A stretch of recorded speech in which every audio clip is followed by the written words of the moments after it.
So you and your religious freedom. How about this? How about religious freedom is a contradiction in terms? I do not want to fight for a society where all religions are treated equally. I want to fight for a society where the ignorance of religion and superstition is abolished. I am consequently not a multiculturalist so much as I am a post-culturalist. I have no interest in concepts of cultural conservatism, and I do not accept the concept of cultural appropriation, which is a conservative concept. I'll talk about that in a minute. I seek hybridization and integration. I want to shuffle things up. My concept of the ideal future is one where we do not live in tribes defined by race and religion, but in a single global culture defined by concepts of science and progress. I will consequently never stand up for any religion, and I will rarely stand up for the right to practice a religion either. I cannot make sense of the idea of a right to be enslaved. I will only stand up against racism, and this is an empirical question. It is an empirical position backed by evidence because it is an empirical question and not a moral one, a moral question. Racism?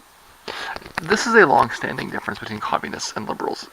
Communists cannot make sense of the idea of religious freedom, whereas, quote-unquote, liberals are ultimately agents of the bourgeois class anyways and willing to go along with their tools of control for their own ends. That's why we have religion after all, right? This discussion is also one of the oldest on the left, with anarchists and communists having huge amounts of difficulty grappling with what has been a arresting catch-22, and sometimes breaking with each other on tactics. If you read the history of it, it's like people arguing over like how it's kind of a big problem, right? Because it's hard to get at sort of the peasantry and the working classes without accepting a certain concept of their religion. You show up there and you start going after their religion, and they're not going to listen to you, they're not going to accept you, but it's their religion that's keeping them enslaved. So you can't get rid of capitalism unless you get rid of religion first, and you can't get rid of religion unless you get rid of capitalism first. You have to get rid of religion and capitalism at the same time. It's the hard part. How do you organize people against what they think is their identity? You see the same thing with language rights, right? Religion and language are like, it's like the way that the ruling class stamps you as and says they own you, right? So what does it mean to be French? It means that the French king owns you. I know that, I mean, that we're a little bit beyond that, but we're still kind of lost in it, right? What does it mean to be Russian? It means to say that the Tsar owns you through, the feudal networks and systems and whatnot.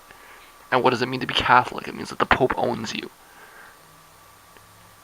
These are tags, these are relations of property, language, religion, ethnicity. Especially in Europe, and I mean I'm using Europe because I am mostly European, and most people that are going to watch this are mostly European, right? Half the countries in Europe didn't exist 100 years ago. Like even France, we think of France as pretty, we can take the Franks back to the fall of the Roman Empire. But French as a language, like, the south of France spoke a different language. The north of France, you've got the Bretons, you've got, this idea of France as a nation state is very recent. And what does it mean? It means that you're under the feudal control of the French emperor, right? Even as they're abolishing feudalism, they're still enforcing their ownership over you. The French Revolution abolished feudalism, but converted you into into property of the state nonetheless. And all these wars are like fighting over who gets to own which slaves.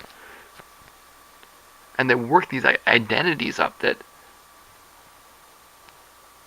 are just property relations.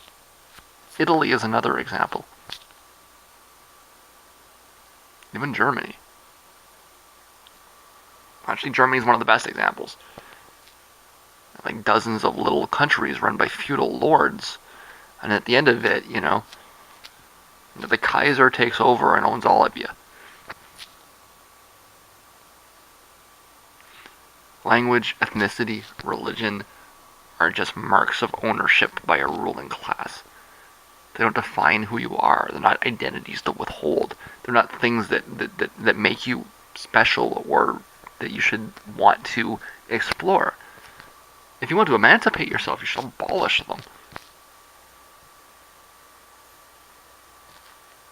Reclaiming yourself as an individual means getting out of the control of ethnicity, and out of the control of religion, and out of the control of language. And this is a difficulty that anarchists, and to a lesser extent communists, have had over all of these years, is how do we get to these people and try to explain this to them when they think that the chains are the things that make them who they are. It's the problem, it's the parable of the cave, right? The allegory of the cave. You don't know what freedom is because all you've ever known is slavery.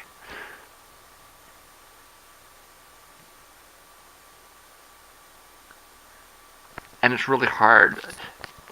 This might be the problem that helps us get to communism in the end. If you can figure out how to get rid of religion and capitalism, or, in some order, if you can figure this out. Because if you go after religion, then capitalism will fight you. And if you go after capitalism, then religion will fight you. And you're stuck.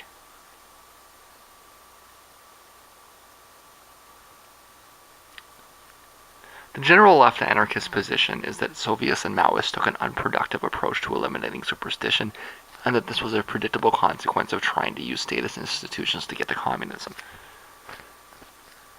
Anarchists don't have an answer to this really, but we knew from day one that this whole, let's take control of the, dictatorship of the proletariat, or, status control of things, and, enforce our will on others.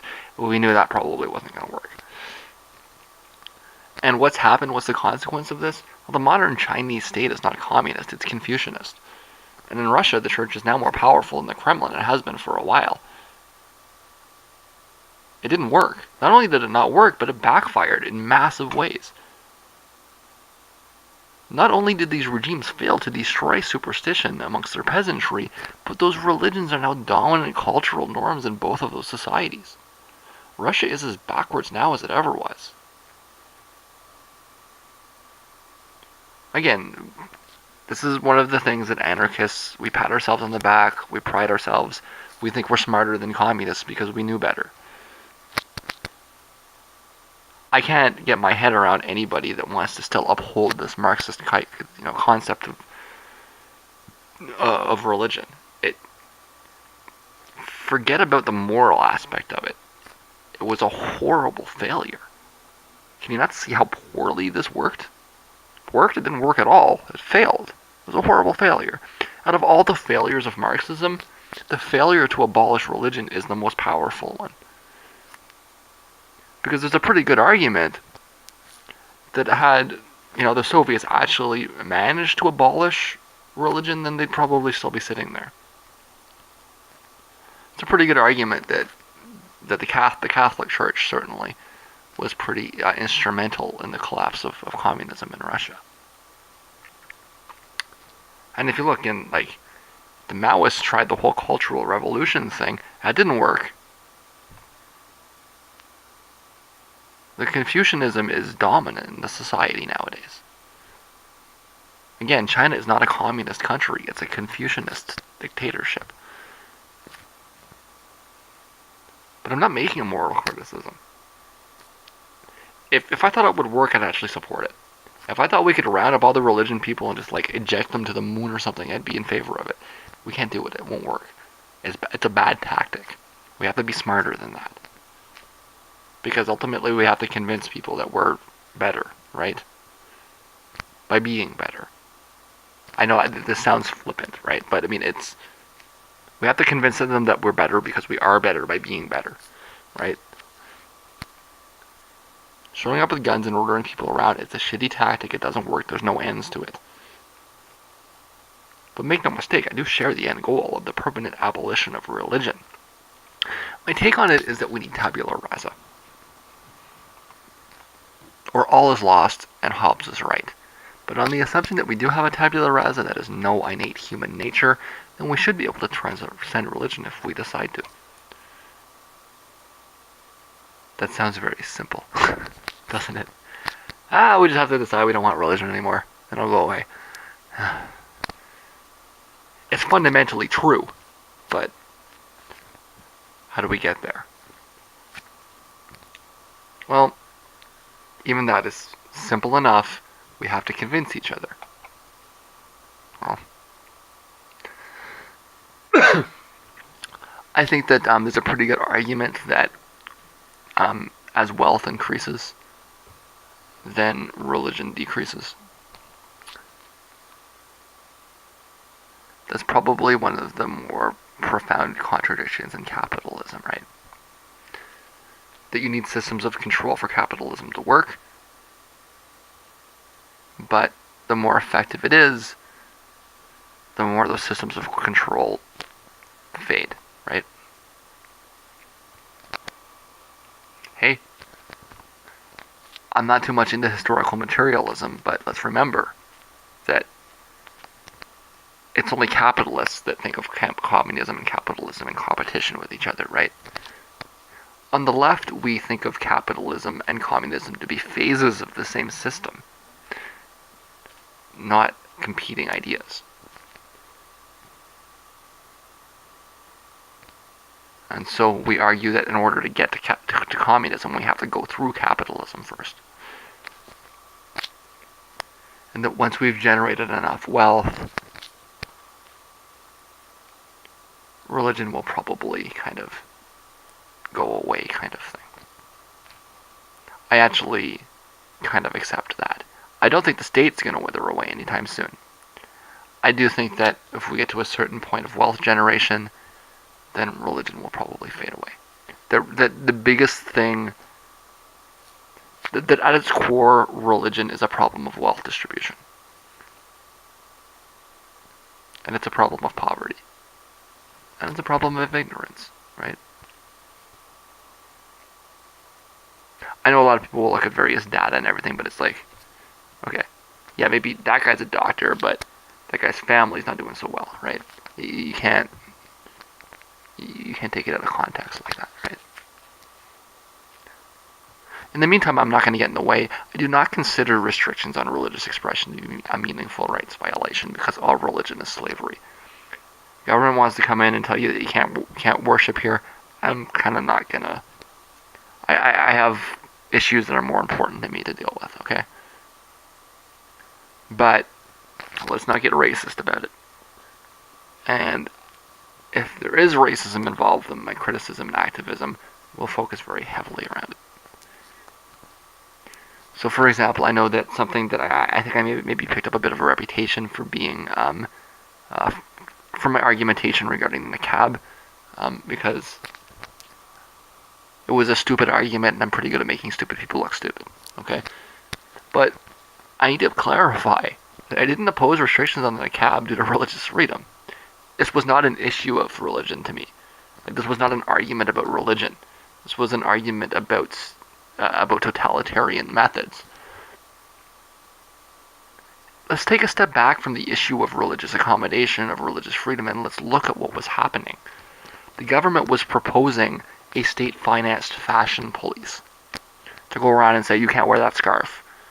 You know, excuse me, ma'am, that scarf is not allowed here.